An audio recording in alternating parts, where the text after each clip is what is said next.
సర్వవ్యాప్తంగా ఉన్న భగవంతునికి భగవంతుడు అనాలి.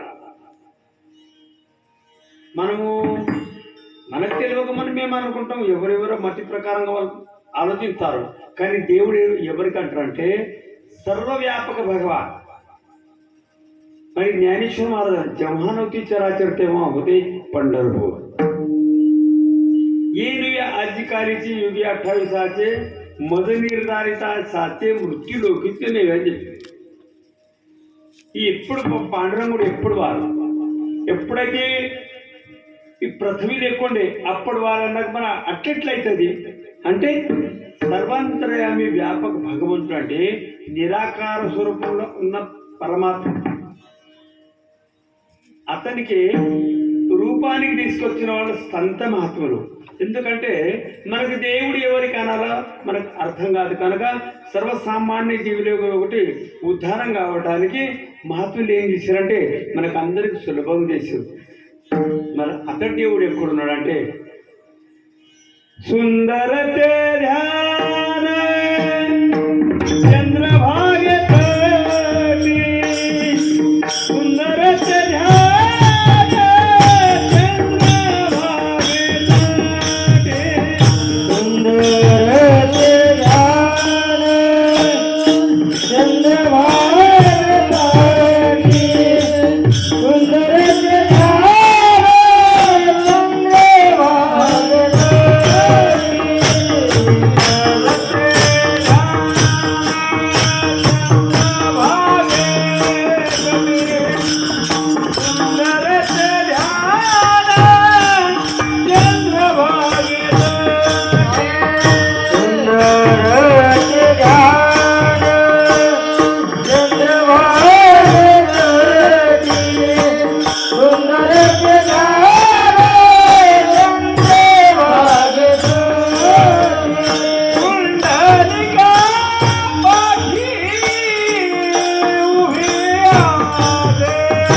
పుండలికా పాటి ఉభి ఆసే.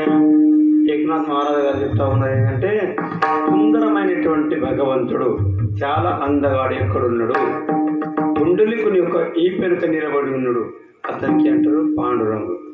అతని ముందు పాండురంగా ప్రథమను దుసరీ చరణ సంతాంత్య ముందు దేవునికి ప్రార్థన చేసిన తర్వాత రెండవ నమస్కారం సంత మాత్రం. సంత అంటే సాధువు వైష్ణవ భక్తులు తెలుగులో అనవచ్చు. వాళ్ళ యొక్క ధ్యాంచాకృపిలానే కథిత విస్తారు. బాబాజీ సద్గురు దాసతుక శ్రీమంత శ్రీ జగద్గురు జగద్వంది సంత శిరోమణి అనేటువంటి తుకుబ్బారాయ్. జగంలో గురువు ఎవరికి అనాల?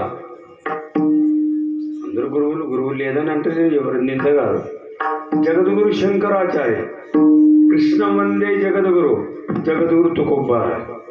ఎక్కడ వరకు పృథ్వీ ఎక్కడ వరకు ఉందో,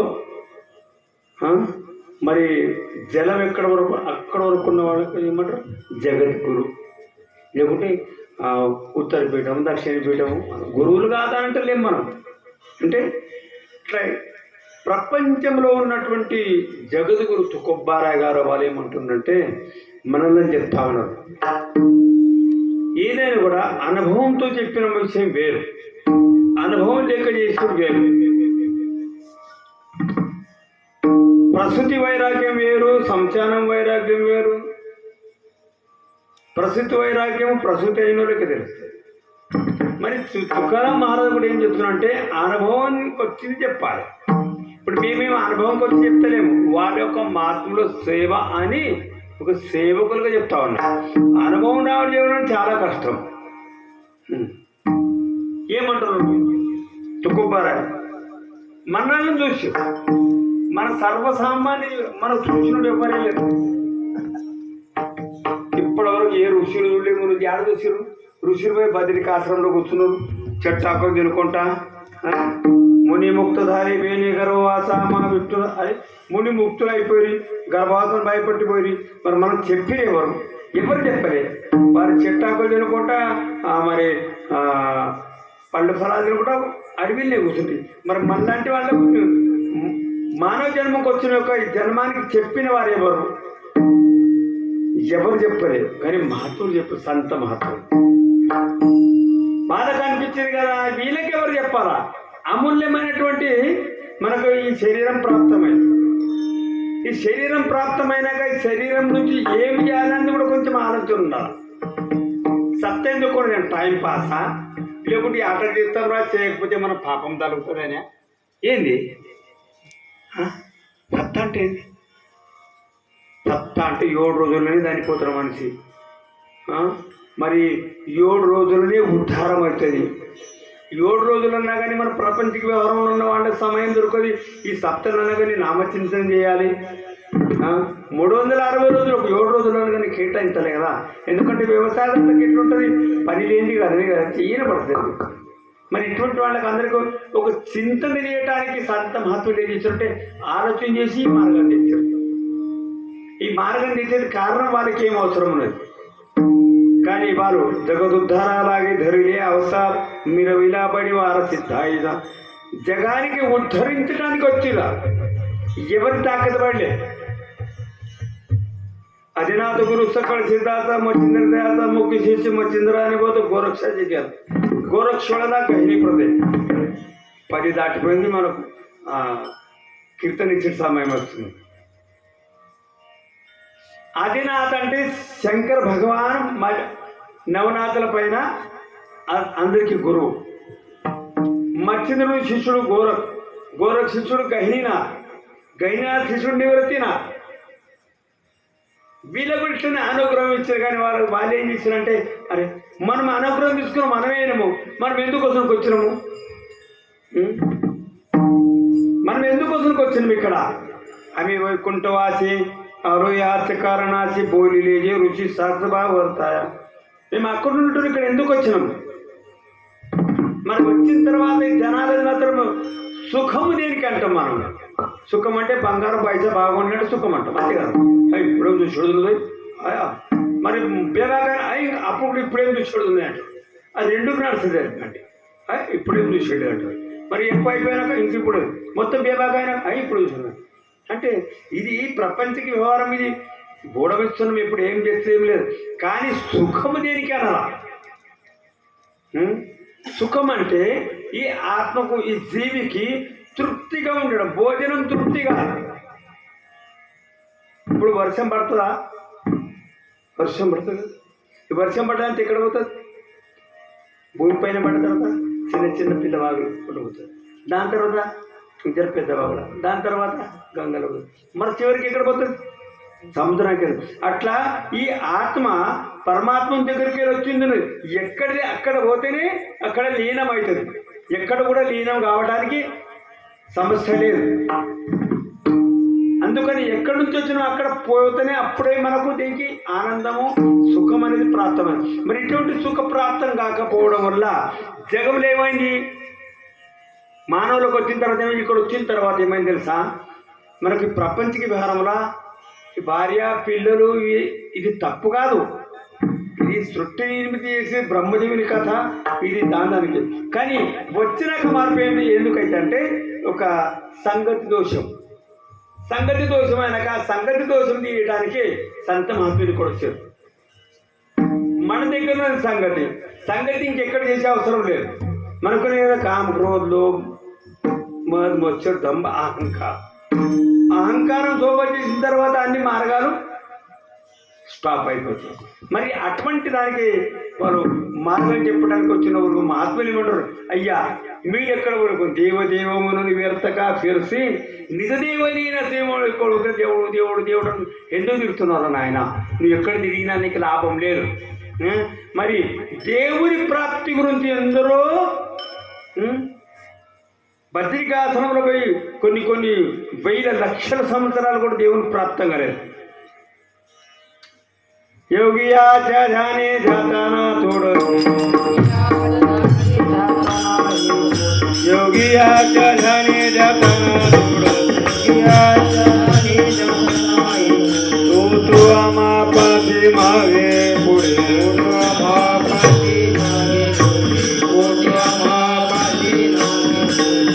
योगिया जाने जाता ना तोड़, योगिया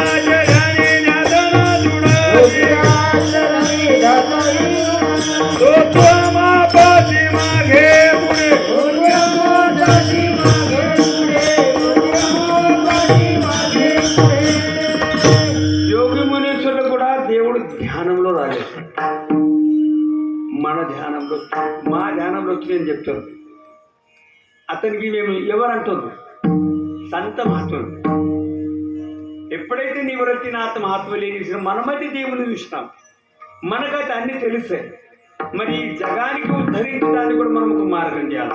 వచ్చిన మీద అనుకోవద్దు అని ఎప్పుడైతే ఇప్పుడు త్రింబకేశ్వర్ల గుట్ట పైన ఒక గుహ ఉంది. అక్కడ గహినీనాథ్ ఉంటుంది. నివృత్తినాథ్ న్యాయపుస్తకం మహారాజ్ సొప్పాన్ కాక ముక్తాయి మరి దర్శనానికి వెళ్ళిన బ్రహ్మగిరికి వెళ్తున్న పులి ఎంబడదలిగింది.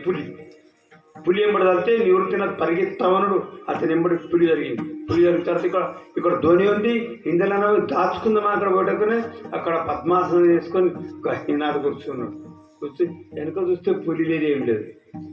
అనే నివృత్తి అనే స్వామి ఏమేం పడగలిగిందిరా అనే మహారాజా పులి నేనేంటిరా అన్నాడు. నేనే ఉన్నా అన్నాడు. అప్పుడు స్వామి అప్పుడు శ్రీ గురు సారిక అత్తాపాఠిరాక వీళ్ళు నాకు మాత్రం స్వామి మరి అనుగ్రహాన్ని ఇచ్చారు. అనుగ్రహించిన తర్వాత ఇట్లా కొన్ని రోజుల తర్వాత ఏమన్నా ఆలోచించి మనం వచ్చిన ఎందుకు అప్పుడు మహారాజు కానీ మహారాజ్ మీరైతే అనుగ్రహించిన వాస్తవంగా. మరి ఆ అనుగ్రహాన్ని మేము మొత్తము ప్రచారం చేయాలనుకుంటున్నాం. చూడండి, ప్రచారం చేస్తే కూడా ఇప్పుడు కొన్ని ప్రచారం చేస్తే మందులే కొన్ని రోజులుగా బంద్ అవుతుంది, కొన్ని రోజులు ఆ కంపెనీ బంద్ అవుతుంది. చూడండి మరి లే మీరు ఒకసారి చెయ్యండి మీరు ఆజ్ఞిస్తే మేము చేసేస్తాం. కానీ మా ఉద్దేశం అయితే చేయాలన్నది. అయితే సరే అని చెప్పినప్పుడు గహిని ప్రసాదే నివృత్తిదాతార జ్ఞానదేవసార చూదవి అప్పుడు న్యాయేశ్వర మాలు చెప్పాడు. అయితే జగంలో అప్పుడే ఉడామంత్ర రామ రామ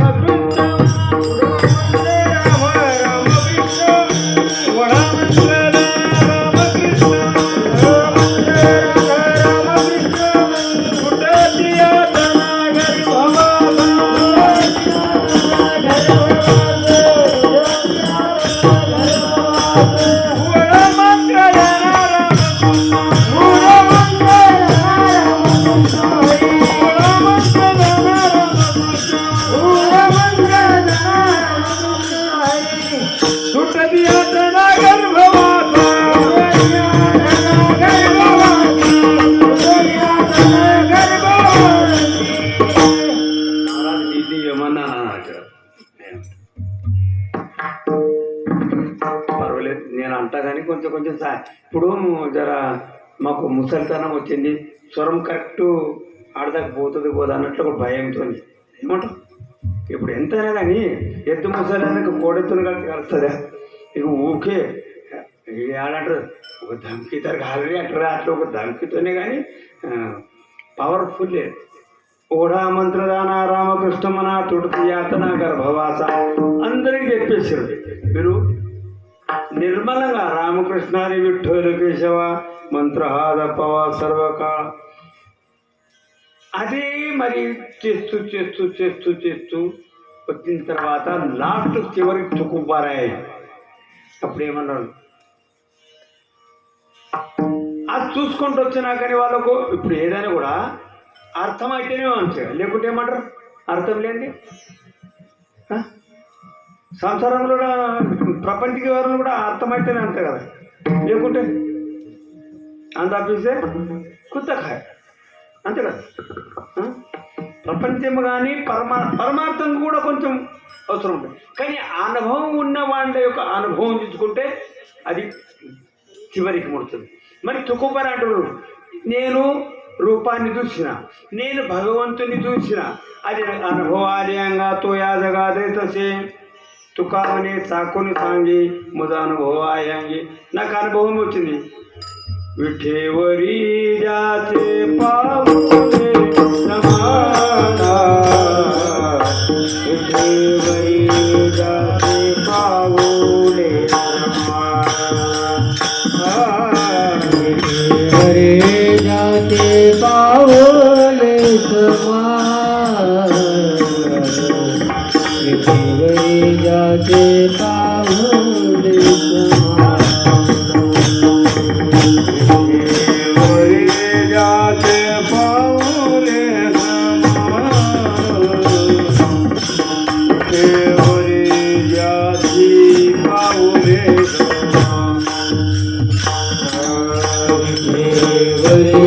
जाते पावले हरि जाते पावले सोचे कदाना सुरदाता सोचे कदाना सुरदाता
ఎవరికి విటికపైన రెండు కాళ్ళు సమానము సమదృష్టి, మరి చేతులు కూడా ఒంటి మీద సమానంగా పెట్టున్నాడు.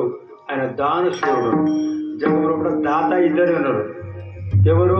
సంత మహాత్ములు అయితే దేవుడే. మరి త్యాచి పాయి ఘాలా మిఠి అతని యొక్క పాదాలకు మీరు పట్టుకుంటే మీ యొక్క ఉద్ధారం అవుతుంది అని చెప్పి మరి నన్ను అది నచ్చిందని మీకు చెప్తున్నాను. అప్పుడు ప్రాచీన కాలంలో వైద్యంగా చేస్తున్నారు డాక్టర్లు. ప్రతి పల్లెలకు ఉంటుంది. అంటే చెట్టాకులు రసాయనాలు కూడా చేసి అది ఏం చేస్తున్నారంటే ముందు ఆ మందు ఔషధం మనం తిన్న తర్వాత మనకి ఇస్తుంది. ముందు వాళ్ళు తింటుంది, ఇవన్నీ తింటున్నారు, ఇంకేం కాదని ఇస్తుంది. ఇప్పుడు డాక్టర్ గారు ఎర్రగొల్లి తిను, పచ్చడి తిను, డాక్టర్ లేదు ఇంకోటి. ఇప్పుడు వైద్యం ఏమంటున్నది? ఈ యాన్బిల్లిన ఓ మనీ గంట అంటే అట్లా. అప్పుడు వైద్యం ఏమంటున్నాడు? తుకామిడే తాకుని సాగే మజా అనుభవ అయ్యంగి, నేను అనుభవించిన మీరు ఇక్కడ రండి, మీకు ఎలాంటి ధోకా లేదని చెప్పేసి కాళ గులామ సలామ కరి. యముడు వచ్చినాడు, యముడు ఫోటోలు ఉన్నాడు చూడు, ఫోటోలు తిరుగుడు అనుకుంటారు ఏమని మరి. అవ్వా ఆ ఫోటోలు మంచిగా తీస్తారు. యముని కండేరులో కొన్ని అగ్గినిప్పులు ఉన్నట్ల నేలకి ఇట్లా బయట ఉంటుందండి, ఇట్లా చెల్లు పడుతుందండి, చేతిలో కట్టుకం ఉంటుంది. అంటే రూపం చక్కగా ఉంటుంది అనుకుంటున్నా. ఒక ఫోటోలు తీస్తారు. ఫోటోలు ఎక్కడ యమునికి చూడలేమే మనం. ఆ యమ ధర్మరాజు చూసినా కాదు. మరి ఇటువంటి యమ ధర్మరాజు కూడా అంటారు కాలం గులామ సరా. కానీ మీరు ఎవరి పాదాలు పట్టుకోవాలా? ఎవరైతే సమర్థుడు ఉన్నాడో ఆ సమర్థుని దగ్గర పోండి అయ్యా, వీళ్ళు ఎక్కడ పోకండి. ఎందుకంటే నాకు అనుభవం వచ్చింది. ఎప్పుడెప్పుడైతే భగవంతుడు అప్పుడప్పుడు భక్తుడు. కృత త్రిత ద్వాపార కలి మత్స్య కత్స్య వరహ వామన నరసింహ పరిచయ అన్ని అవతారాల్లో మహత్వం వెంబడి ఉంది. మత్స్యావతారంలో కూడా వెంబడి ఉంది. శంకాసుర రాక్షసుడు వేదాలు దొంగలిస్తే అందరు దేవుడికి అంది కదా, విష్ణుకి ఏమాయ వేదాలు దొంగలించకపోయేవాడు. వేదాల వెనకమైక అయిపోయి టాళమృతం కానీ మనకు కీర్తన చేస్తాడు. అది కూడా అంతే కాదు, వేదాల వెనక ఇంకేం చేస్తాం? వేదాల వెనక ఏం లేదు. ఆ వేదాల దొంగలింటి శంకాసుర రాక్షసుడు పోతే అటు మాయవి రాక్షసి ఏం చేసినంటే ఆ వేదాలు తీసుకొని దొంగలించుకొని పోతుంటే సముద్రంలో పోయి జలమయం అయిపోయింది. జలమయమైనప్పుడు భగవంతుడు అప్పుడు మత్స్యావతారం తీసుకోవడం. చేప ఉన్నంత చివరికి ఏ ప్రాణి కూడా పోలేదని చేప అవతారం తీసుకొని వారికి అక్కడ బంధపడి అక్కడ పట్టుకున్నాడు. పట్టుకున్న తర్వాత పొట్ట విప్పిన తర్వాత అంటే వేదాలు చేసాడు. ఎందుకంటే దేవుని చూడగానే గుర్తించి మింగేస్తే పొట్ట విప్పేసాడు. పొట్ట విప్పేస్తే అప్పుడు లక్ష్మీదేవి ఏమైనా మా తమ్ముని కట్ట చేస్తామంటే మీ తమ్మునితో నేను ఎప్పుడు నా చేయగలిగిందంటే వ్యర్థం పోదు. దానికి ఏమంటారు ఇప్పుడు? శంకు ఊపిడితే చెప్పింది లేదా? ఆ శంకుతోనే విష్ణు భగవంతునికి ఇప్పుడు పూజిస్తారు, స్నానం పోయిస్తారు. అట్లా అప్పుడు మత్స్యావతారం, కత్స్యావతారం అంటే తాంబే. ఎప్పుడైతే ఇంద్రుడిని మొత్తం ద్రవ్యం అంతా ఎక్కడ పోయింది? సముద్రంలో పోయింది. 14 రత్నాలు, ఏనుగు, ఐరావతి అంతా ఎందుకు పోయింది? ఆ కారణం ఏముంది? ఒక సాధు పురుషునికి, ఒక భక్తునికి నింద చేసిండు. వానికి మంచి దృష్టితో చూడలేదు. ఎవరు? త్రివాస మహర్షి 60 ఏళ్ళు తపస్సు చేసిన ఒక ఆ ఋషి గారు ఇంద్రునికి సన్మానం చేద్దామని ఒక పూలదండ తీసుకెళ్ళింది. పూలదండ తీసుకెళ్తే అప్పుడు ఏమన్నాడు? పుమ్మిదుడు వారకరుడు చిన్న దండ తీసుకపోతే ఇంత పెద్ద దండ తీసుకుపోయిన ముందు అయినట్లు ఏమంటా. ఇక భక్తితో ఇదేం దండ అన్నాడు.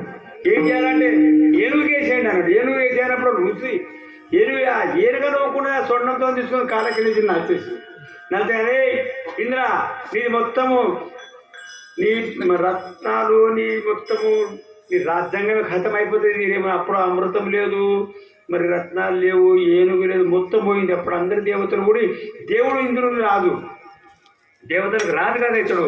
మరి అందరి వీటికి తీసుకొని ఏం చేయాలి? మరి రత్నాలంటే మన సముద్రంలో ఏం చేయాలి? అప్పుడు విష్ణువు చెప్తే అందరూ కూడా ఆలోచించే దానికి సముద్రానికి మనం చల్ల చేయాలి. చల్ల చేయాలంటే ఏం చేయాలి? దానికి పర్వతం తీసుకురావాలి. వాసు పాముతో దానికి ఆ సర్పంతో చల్ల చేయాలి. మరి కొంతమంది ఒక దిక్కు దైత్యులు, ఒక దిక్కు రాక్షసులు. అప్పుడు కూడా రాక్షసులు, ఇప్పుడు కూడా రాక్షసులు, ఎక్కడ పోలేదు. కుంభకర్ణుడు, రావణుడు అందరూ ఉన్నారు. ఎటు పోతారు? ఇప్పుడు సజ్జనుంది విలువ కావాలంటే మూర్ఖుడు గ్యారంటీ కావాలి, సూర్యుని విలువ కావాలంటే చీకటి కావాలి, లాభం విలువ కావాలంటే నష్టం కావాలి. ఏంటి నడవండి. మరి ఆ ప్రకారం అప్పుడు ఆ రాక్షసులందరూ కూడా ఏం చేశారంటే మరి మీరు ఒక దిక్కు మేము ఒక దిక్కు మీరు ఒక మేము కానీ అదిగా పోరాటం ఆడిన తర్వాత చివరికి తలకాయ దిక్కు రాక్షసులైన వాళ్ళు రైతులు అంటాం మనము. మరి ఇక్కడ తోక దిక్కు వీరైన తోక దిక్కు అవుతున్నప్పుడు ఇది ఏమంటారు అంటే విశ్వాన్య మేము అందరు దేవతలందరూ ముఖం దిక్క పట్టుకుంటాం గుందంకేనా. ఎట్లా మేము చిన్నగా అనిపిస్తున్నామా? మాకు మీకేం ఫరకున్నది అన్నట్టు. మరి అట్లే తోక దిక్కు అవుతాం. తోక దిక్కు అవుతామంటే అందరు దేవతలు ఏమంటారు విష్ణుకు ఇట్లా చేస్తారు వీడు చుట్టినాడా అటు తోక దిక్కు పట్టడం మనం మేము తక్కువ ఎక్కడ పోతారా? చిన్న తారు పోతాం మనం.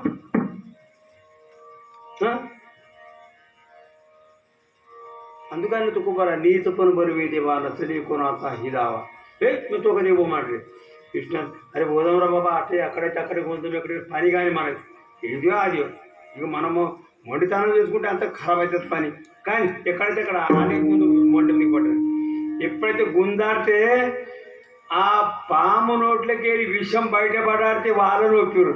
అప్పుడు మంచి చేసిన ఇక్కడ जो कुछ होता है अच्छे के लिए होता है, जो हो रहा है अच्छा ही हो रहा है. అప్పుడు అంటున్నావు కరెక్ట్.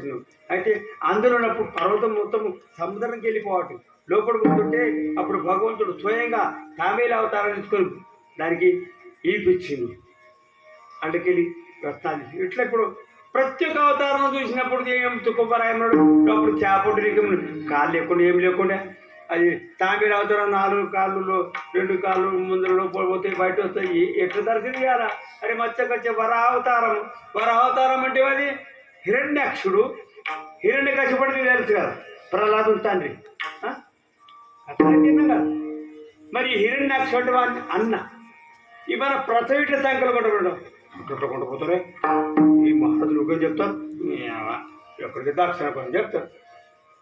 పోయి సపోజ్ ఎగ్జాంపుల్ బిస్కెట్ దగ్గర కమ్మరు కూడా తీసేయడమే చూడలేదా? అప్పుడే మన మిషన్లు ఉండినాయి ఒక్కొక్క రోజు పోయి అది దూరం బాయ్. మీ నాయనలు తాతలు ఇట్లా ఒక్కొక్క కుంట్ల సంచి ఇట్లా పడకపోయారు. మనకేం చేస్తాయి మీకేం చేస్తారు? మనకంటే ఆయన లేదు పట్టించుకోలేదు. ఆ కట్టకి కూడా పట్టబడతాం అంటే అప్పుడు బలవానుండ్రి శక్తి ఉండేట. మన భారతదేశంలో కూడా ఇట్లా బందుకు కొడితే గోలి వాపస్ రివర్స్ అవుతుండేనట. ఎప్పటికీ ఛాయ్ పోసిర్రమా చేసేసారు మనం.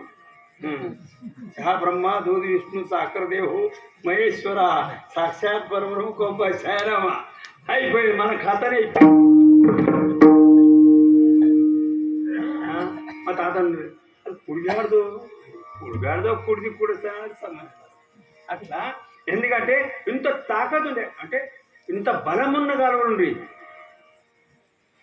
అయితే ఏమనమాట ప్రథమిట్లు కొట్టబడి ప్రథమిట్లు శంకర వరకుడు వాటిని నేను ఎందుకు చెప్తున్నా అంటే అంత శక్తి కలడు హిరణ్యాక్షుడు. అప్పుడు భగవంతుడు వరారూపం ధరించి అప్పుడే పైనుంచి తీసుకొచ్చి మనకి కథం పెట్టేసాడు. ఆ వరావతారం కూడా భగవంతుడు ఈ రూపం కూడా మంచిది.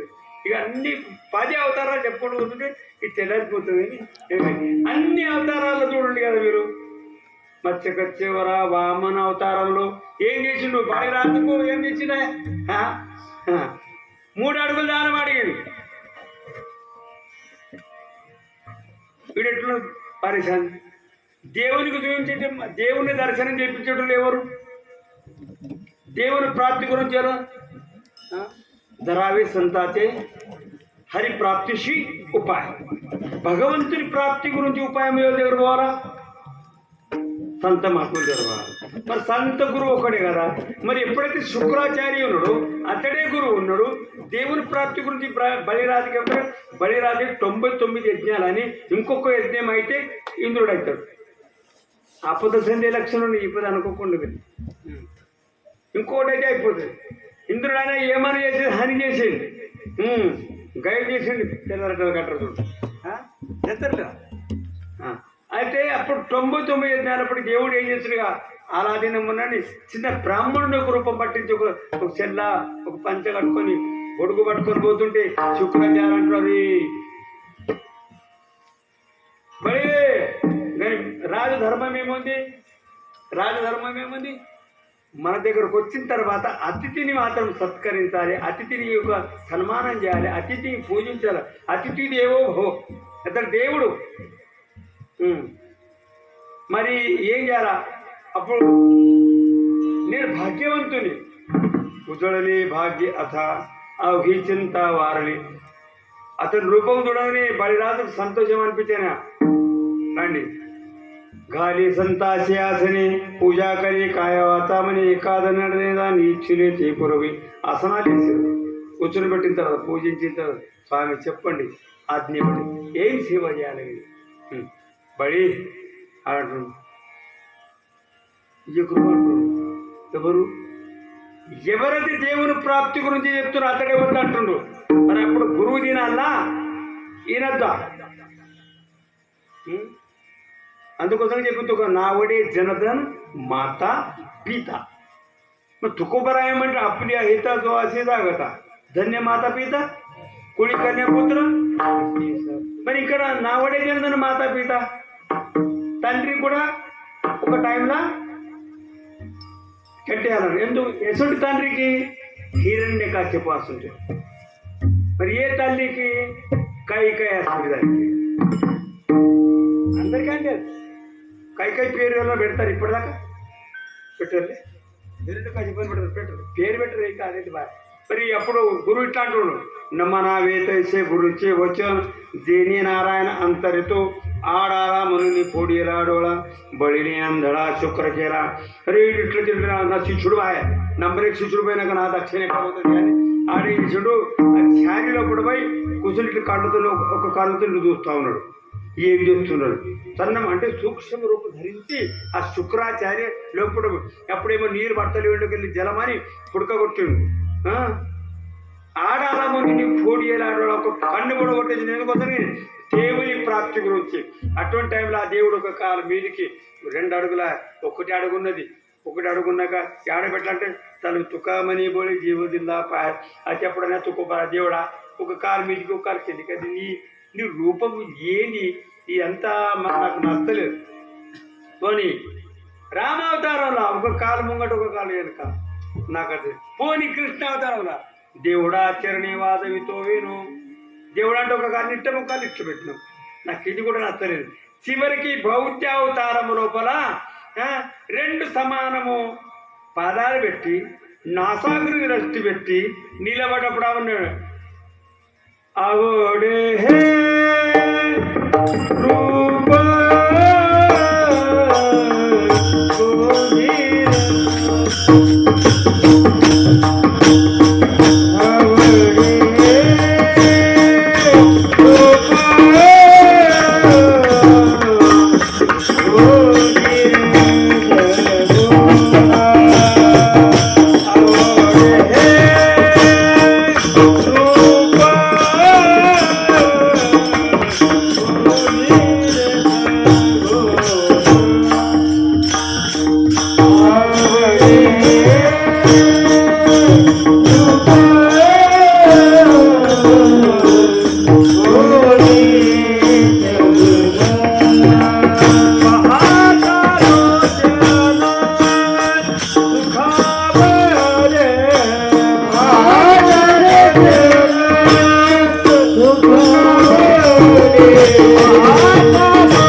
చాలా సంతోషం.